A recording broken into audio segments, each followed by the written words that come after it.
So this is a little mini version of what we've got set up so far underneath or for our sugarcane and our bamboo farms. So this is just mimicking the middle rows so that I could figure out sort of how the flying machines would line up and not interact with one another so that we could get both farms at the same time. And then what's underneath is what I expect to collect everything. So having two sets of rails to divide the farm up in half so that it doesn't take as long for carts to go down and pick everything up. And the reason that I did this was so that like the carts could come back and deposit everything. But the question that I have is, do you think that there's going to be more items than one cart could hold? Yes. Yes. Are carts fast enough, though, that you think it could empty it all into a dispenser and then leave and pick up the rest before they despawn? So you'd have to empty it into another minecart hopper. Oh, to get the quick speed? You got to get quick speed. Okay. So then the other idea I had, see, because I didn't want the carts running all the time. Right. So I wanted to link up the starting sequence to when we hit the flying machines. So the other idea that I have is we send the flying machines, and then that whatever pulse that is that sends the flying machines off is also linked to a comparator clock down below, which puts a delay on a whole row of hopper mine carts until the flying machine is like halfway done, and then the mine carts go so that they pick everything up on the way. So you wanted it to go like with the flying machine? I wanted it to go when the flying machine's triggered, yes, but a little bit afterwards. Room in one hopper minecart to pick up the items in one go. It's gonna have a lot of items, especially the bamboo side. So it would probably run out of room. Okay, so what about 2 times? Do you think 2 times will be enough? So down, empty everything, back, empty everything.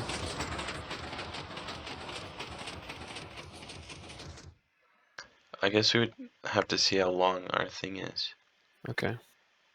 So what I'm thinking is that the start of the mine carts, they just go once the trigger's pulled. And then when it reaches the other end, there's like a minecart emptying station with a comparator. Mm-hmm. So then once the minecart's empty, then it launches back. So then it would pick everything else up on the way. But then when it got back to here, it would just stop and empty everything and then wait for the next signal. Right? Does that work? Sure does. Also, I noticed some of our bamboo wasn't growing. That's light level, right? I don't know. I guess we can go look at it. Okay, I am ready. Okay, so I put out this sweet little demonstration for you. Let me switch. Uh-huh. Okay, so these represent areas where bamboo can grow to its full length. Okay. Uh, and so at the moment, we just have torches on the ground. Right. So I was trying to find the most efficient way. So these 5 blocks are sort of what I'm going off of. And Gotcha. then I decided to enlarge that to sort of emphasize that this is the maximum, like the best light output you can have. Whoa. Okay. So it sort of looks irregular because all the points have to sort of meet in Right. the 4 instead of like end to end. But it's just like 7 forward and then 1 to the side. and that's the next one. The lights would hang 2 from our ceiling. So this is like a representation of our cave. Yeah. 7 total. So we'd have 2 chains and then a lantern. That way bamboo below it can also still grow and it won't mess Oh, okay. with the flying machines. Nice. Okay. And then 7 forward, 1 to the left. I thought it was a lovely wool pattern. Oh, it's a fantastic wool pattern. Makes me excited for when we finally get this wool farm done. Yeah. If ever. Very true. We've taken a major detour from getting the wool farm done, but it's for the greater I good. think that was... Okay, so we're back in our survival world, back from the creative world, and this is the full farm in its glory. We cleared out all under it, and here is our system of minecarts. So let me just build this one for you real quick, right next to it. Oh, I don't have any comparators. So how this works is when the minecart comes in, it comes on these tracks, and since they're powered, it goes all the way to the back. But by the time it hits this wall, this will have triggered because it will have picked up an item, which turns off the tracks and allows the minecart to stop. And it actually stops on both hoppers, so it double unfills, so it's faster at unfilling, double time speed. And then it will, once it's done emptying, since this is only taking one at a time and then pushing it into this one will actually, like as soon as our minecart's empty, it will be empty too. So then it will re-trigger it and send it back. So that side is more of the complicated side. So this one is just a comparator, a torch, and then the torch is powering the block, which is powering a repeater, which powers the tracks here. So that's pretty simple. So when the hoppers get items, it sends a redstone through here, turns off the torch, unpowers the piston, and as soon as the hopper's empty again, the signal turns off, the torch turns on, it sends the signal through the block, and then it powers this block for just enough time to power the rails for the minecart to go. So with this design, it will keep going forever, as long as it is picking up items. But as soon as the hopper minecart stops dropping stuff off in these hoppers, they will just sit here and wait for the next time it is supposed to be launched. We wanted them all to stop on the same side, which is why we just had this system over here that if it doesn't drop anything, it just launches it straight back. This way, it's easier to launch them. We just need one redstone line through here to power all of these redstone torches all at once. Boom, and then they all launch. And it will look very nice. Man, I hate the irregularities of bamboo. Every time I think I've missed one, it's just because it's out of line.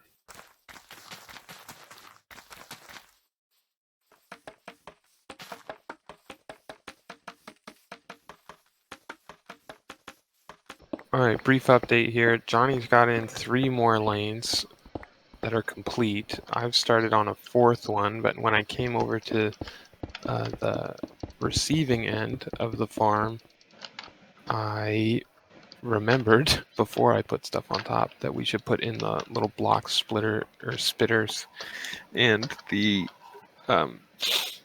funnel lines, hoppers, jeez, hopper lines before I cover them all with tracks and redstone components. So Johnny's been collecting ice up at the top of our world, and he's been laying down those for the water stream. So just another brief refresher here. The carts will come, and if they're full, as soon as the item drops into the hopper, the comparator reads it and shuts off the rails, so they'll stop, empty out into these hopper lines, drop down into these droppers, and then the droppers have those short little circuits on the underside that read whenever an item comes in using a comparator, and then powers this block, creates a nice little clock that will then power the hopper through this upper block and spit every item that comes out of the dropper into the water stream.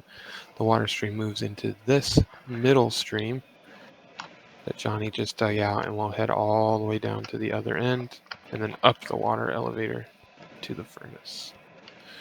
So it's been a few days since the last time we recorded here. Everything's cleared out. We have everything built. As you can see, we have the flying machines right there that come. These return them. Let me just get underneath and show you how this thing works. So I already told you how, I guess one of these works. So we just have, the same one I showed you stacked on the side. And then over here we have the flying machines with the wiring behind it. The button up here activates the flying machines by doing these pistons. That activates as I hit the button, right as I hit the button. This other line though comes down, comes over and hits these, and I have them on 4 ticks delay so that the flying machines actually start cutting these down before the thing before the minecarts below actually start to go and pick everything up. So I don't know if you can see this, but once they get picked up, there's a hopper above this dropper. They get funneled into different droppers that then launch it into streams. And there's 2 streams here for this line, and then all the way on the other side, there's 2 streams for the end where the hoppers are, or where the minecart hoppers are on this side. They all get funneled to this side and up this water stream. Up here is where Josh's furnace array is. So we have the bamboo getting sorted out here and launched into his furnace array, which is this line here. So the bamboo slides along, goes along these hoppers, and gets sucked into the furnaces.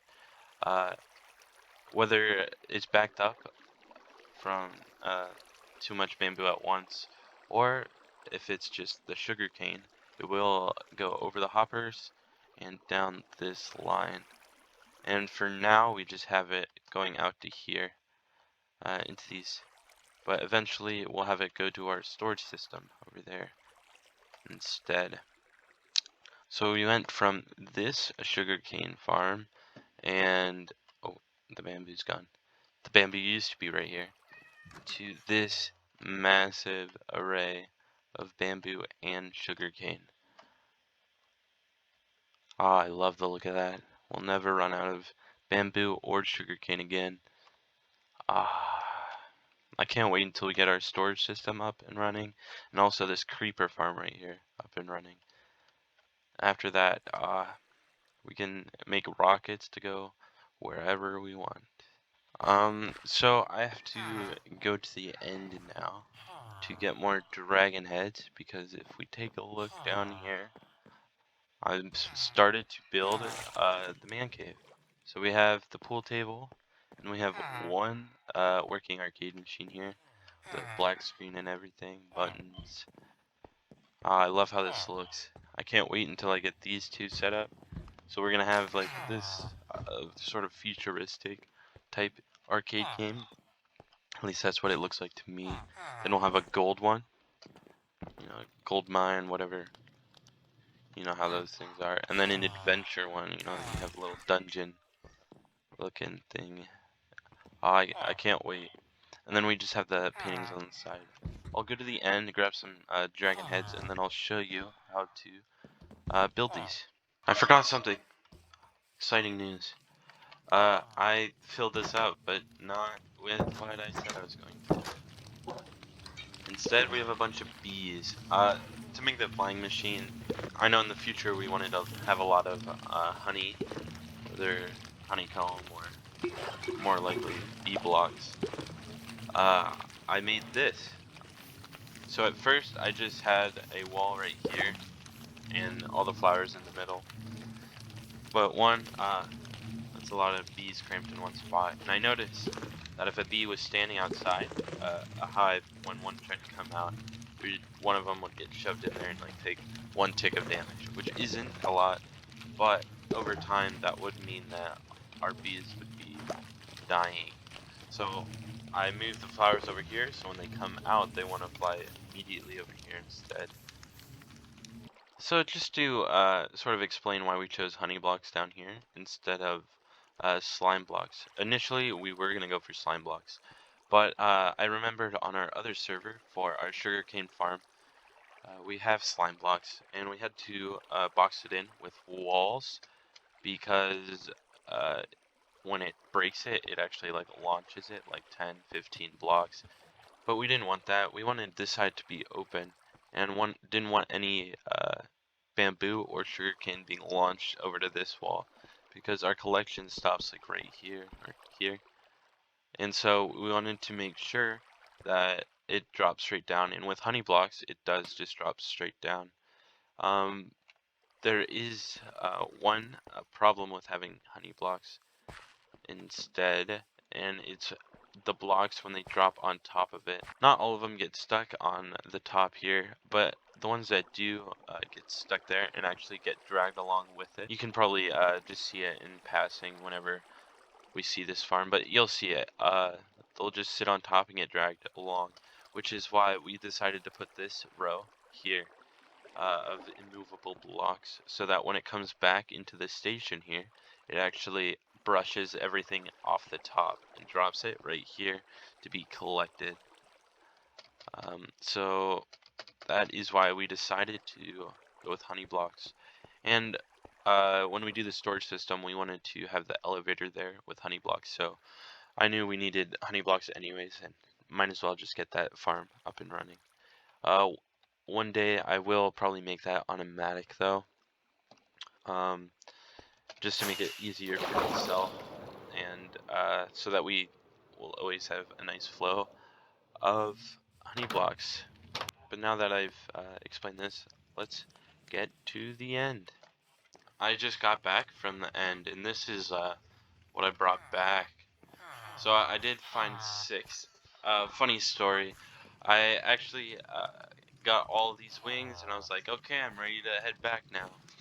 And then I looked down, and I was like, wait a second. I came out here to get some heads and not some elytra. So I ended up getting the one off the ship I was on, and then went back to the previous one, and then on the way to the gate I ran past 2 more of the ships, so I grabbed the heads off. Now that we're back from the end, we can finish this up. So let me just show you how I did this. We're gonna just go 2 above where we want the armor stands, and then we're just gonna dig 1 below that, put a trapdoor just to get it at the perfect level here, and then we'll get started. We have to take this guy out in order to place these guys. We're gonna want to place them sideways. Let's do that. And then what you're only gonna do is we want to push it this way first. You can push it left or right first, or even push it this way first, because we're gonna have to push it this way too.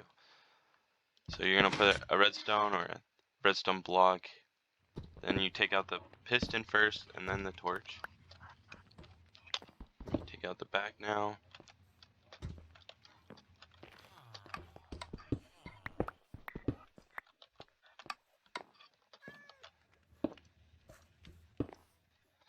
Okay, so you're gonna want to make sure you put the block there that it presses up against, just to get it in the perfect position. Then you place this down, make sure you do the piston first. Now it's in the perfect position, we drop it down. and we resume our editing here. Okay, so then we have these two now. So we're gonna place armor stand, then just do a block just to put the piston there. Then we take the redstone torch, piston out first, and redstone torch. And then let me just hop up here real quick. We're gonna wanna bring it towards the front, or yeah. So these make up the buttons. You can, so I have them on trapdoors, but you can have them on like slabs. They just come up like to here. So I didn't want that, so I just dropped them down just high enough so that they just barely show. And now that they're, and then yeah, just call them buttons instead of joysticks. Anyways, we drop this down. Now here comes sort of the tricky part. I like to make sure that the head of him is sort of straight. So it takes a few places. I want it relatively straight. That way when the screen gets put in, let me look at this first, that you can tell that it's straight. This one I'm probably most proud of. And it's got that lovely little tilt too that those screens have. So yeah, we want something sort of like that. So let me just continue doing this. Okay, this looks like a good placement. So then what you're gonna do is actually push it the opposite way that we keep doing. So we're gonna want to push it back, just so if you don't do this, the dragon head will actually like come too far forward. So we're just gonna, oh, wrong one. There we go. And you break piston, break that. And you break the block, it falls down. Boom. There's your arcade machine. Just kidding. Just gotta finish it off. So you're gonna want to put the bottom block first. Let me just run this way. And then the upside down stair.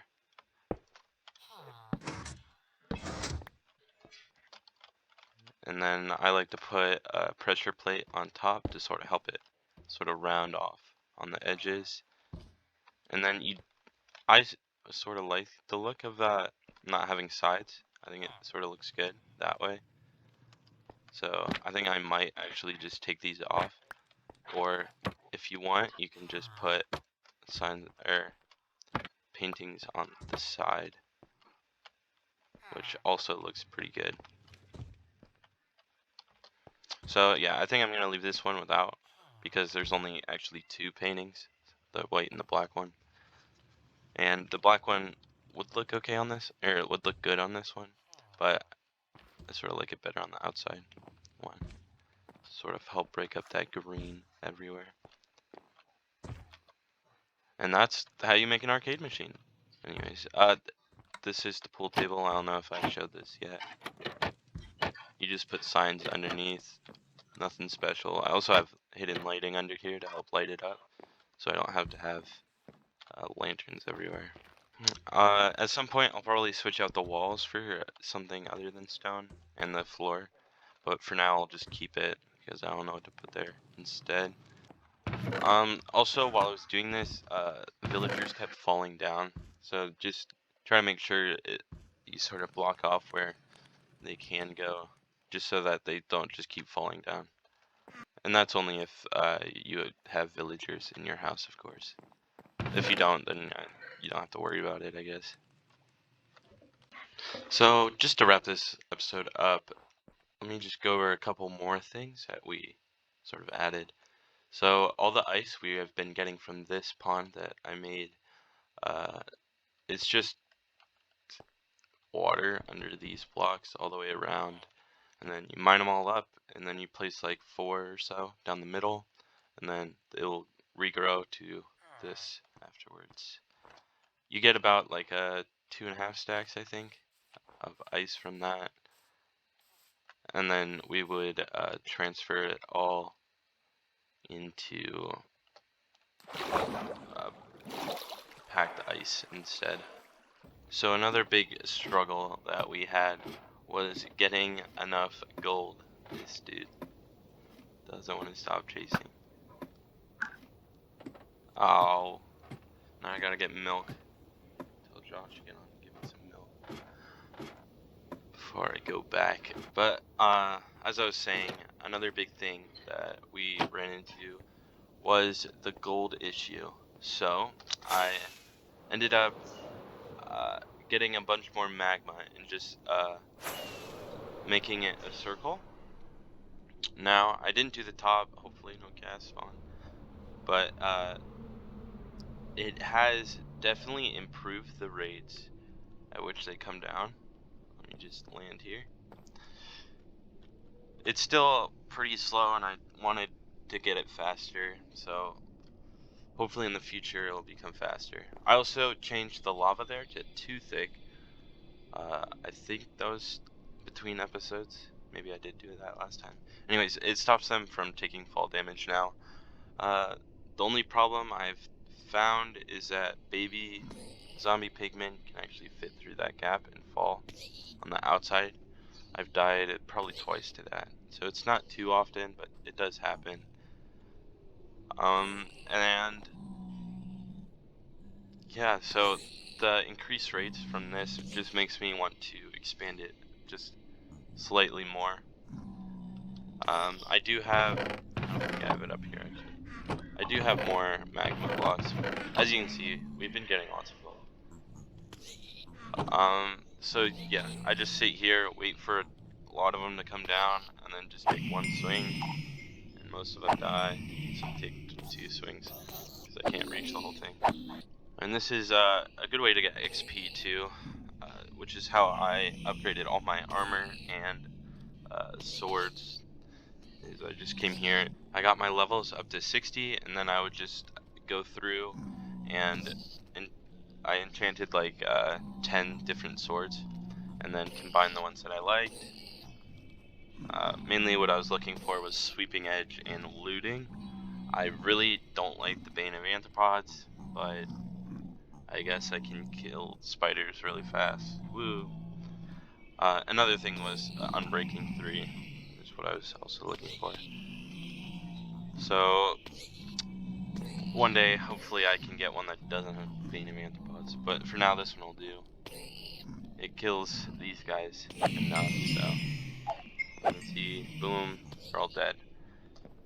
Anyways, I think that's gonna wrap up the episode.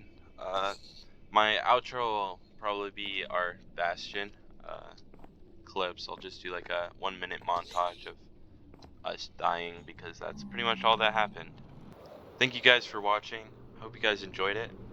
I'll hope to see you guys in the next one. Enjoy yourselves out there. Stay healthy, and have a good one.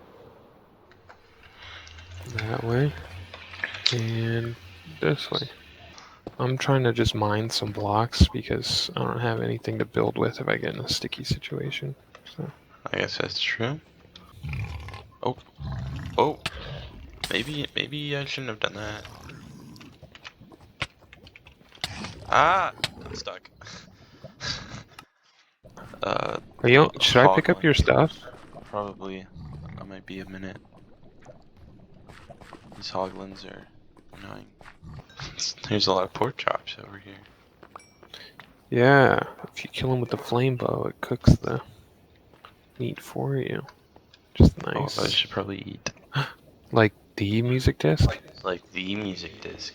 Wow.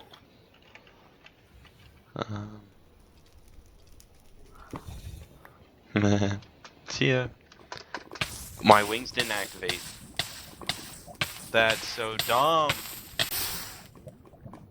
I'm mad.